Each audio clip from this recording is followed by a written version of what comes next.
the best of the week on Relevant Radio. I really wanted your opinion about this. This is from Mark in Honolulu. Okay. And he asked... Mahalo.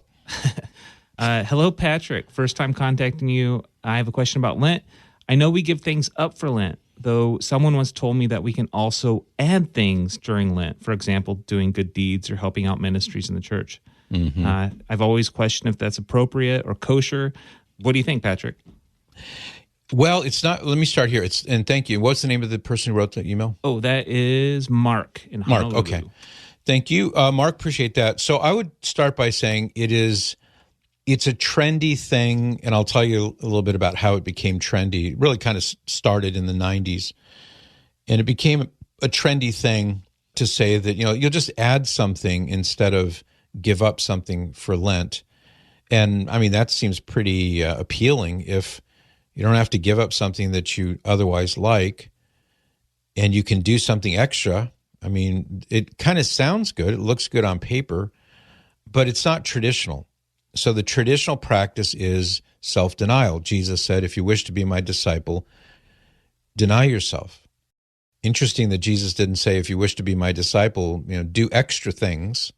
He says, deny yourself. So there's a purpose behind giving something up during Lent, and that is the self-denial component. It's also you gain some mastery over your bodily appetites, especially when it comes to something like food.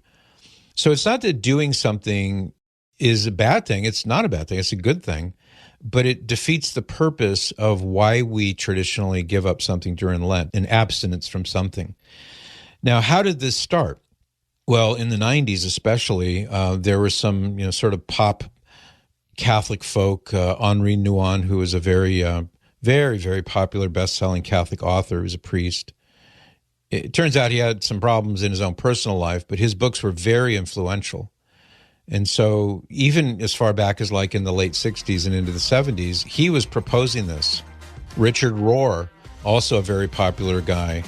Sister Joan Chittister, another one. And there are others, but there were sources, especially at the parish level, that were promoting this notion of, just do something nice for somebody. You don't have to give anything up.